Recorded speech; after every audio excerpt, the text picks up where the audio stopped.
Hi guys, welcome to my channel Sangeetha Swamy vlogs 97. మేము యాదగిరిగుట్ట టెంపుల్కి వెళ్ళిన విషయం అందరికీ తెలిసిందే నా వ్యూవర్స్కి. సో ఇది కంటిన్యూ వ్లాగ్ అనమాట. నెక్స్ట్ డే ఏం జరిగిందో చూసేద్దాం రండి. ఇంకా అందరం కలిసి మంచిగా ఫ్రెష్ అప్ అయిపోయాము, రూమ్ తీసుకున్నామని చెప్పాను కదా. ఎవరైనా ఫస్ట్ వ్లాగ్ చూడకపోతే వెళ్ళి చూసేయండి, అది కంటిన్యూ ఈ వ్లాగ్ అనమాట. ఇంకా అందరం కలిసి మంచిగా రెడీ అయిపోయి అమ్మవారి టెంపుల్కి వెళ్తున్నాం అనమాట, పోచమ్మ తల్లి టెంపుల్కి. సో వెళ్ళే కన్నా ముందు అందరం కలిసి మాజా తీసుకున్నాము.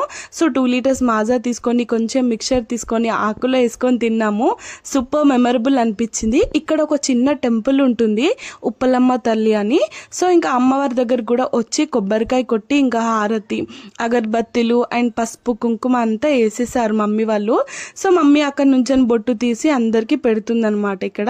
దెన్ నెక్స్ట్ బయటికి రాగానే కళ్ళు తీసుకున్నాము. పోచమ్మ తల్లికి కళ్ళు పోయాలి, అది ఆనవాయితీ. ఆల్మోస్ట్ తెలంగాణ ఉన్న వాళ్ళందరికీ తెలిసిందే. సో ఇంకా అమ్మవారి కోసం కళ్ళు తీసుకొని అందరం కలిసి టెంపుల్కి వెళ్తున్నాము. ఇదే పోచమ్మ తల్లి టెంపుల్ అనమాట. ఎవరైనా విజిట్ చేయకపోతే డెఫినెట్గా విజిట్ చేయండి. అమ్మవారి రూపం చూస్తుంటే చాలా హ్యాపీగా అనిపిస్తుంది, ఎందుకంటే మన దగ్గరనే ఉన్నారు అనే వేలో ఉంటుంది. ఇంక ఇక్కడ మా మమ్మీ ఇక్కడ అందరికీ బొట్టు పెడుతుంది. సో ఇంకా అక్కడి నుంచి లోపలికి వెళ్ళిపోయాము. సో మీరందరూ కూడా అమ్మవారిని చూసి మీకు ఏమేమి కోరికలని అందరూ కోరుకోండి.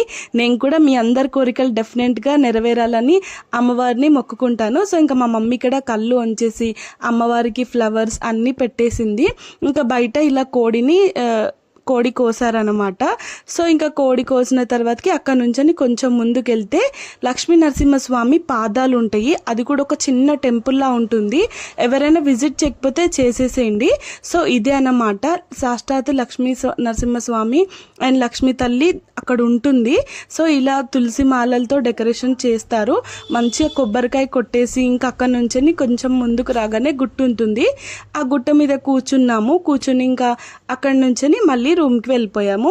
మేము తీసుకొచ్చుకున్న మటన్, చికెన్ అన్నీ ఇలా వంటలకు వెళ్ళినట్టు అక్కడ కూర్చొని, చాలా ఫ్యామిలీస్ ఉంటాయి, చాలా అంటే చాలా హ్యాపీగా అనిపిస్తుంది. ఎంతో బిజీ లైఫ్లో కొంచెం టైం తీసుకొని ఫ్యామిలీ అందరం గ్యాదర్ అయ్యి ఒక దగ్గర కూర్చొని తినుకుంటూ ముచ్చట్లు పెడుతుంటే ఆ హ్యాపీనెస్ వేరే లెవెల్. సో ఇంకా మా మమ్మీ మటన్ వండుతుంది, ఇంకా మా చిన్నక్కయ్య చికెన్ వండుతుంది, మా పెద్దక్కయ్య బగారా, అలా ఒక్కొక్కరు ఇలా డివైడ్ చేసుకొని వాళ్ళు కుక్ చేస్తుంటే మనం అక్కడుండి హెల్ప్ చేయాలి. సో ఇంకా మొత్తం ప్రాసెస్ అంతా కంప్లీట్ అయిపోయింది. చికెన్ చాలా బాగుంది, ఇంకా మటన్ మనం టేస్ట్ చేయం కాబట్టి తెలీదు. ఇంకా సలాడ్స్ కోసేసుకొని ఇంకా మంచిగా థమ్స్అప్ అన్ని కళ్ళు అన్నీ పెట్టుకొని అందరం హ్యాపీగా ఎంజాయ్ చేసేసాము. ఇదొక మంచి ట్రిప్ అన్నమాట మాకు. పాపం మా చిన్నకే అయినా కూడా మళ్ళీ ఇంకొక ఏదో సంథింగ్ వేరేది ఉండే, అది కూడా కుక్ చేస్తుందంటే ఇంకా అందరు షేర్ చేసుకున్నారని చెప్పాను కదా. అలా షేరింగ్ మొత్తం కంప్లీట్ అయ్యాక ఎవరి కుక్ చేసేసారు. సో ఇంకా అక్కడి నుంచి బయటికి రాగానే బొమ్మలు, ఇంకా అక్క పిల్లలందరూ బొమ్మలు కావాలంటే డాడీ అందరికీ బొమ్మలు కొనిచ్చేసాడు. ఇంకా కొనిచ్చేసి ఇంటికి స్టార్ట్ అయిపోయాము కార్లో. మా గుండులను చూస్తుంటే హ్యాపీగా ఉంది, మా అక్క పిల్లల గుండులు చూస్తుంటే. సో మీకు ఈ వ్లాగ్ ఎలా అనిపించింది? Thank you from watching friends. More videos కోసం ప్లీజ్ సబ్స్క్రైబ్. బాయ్.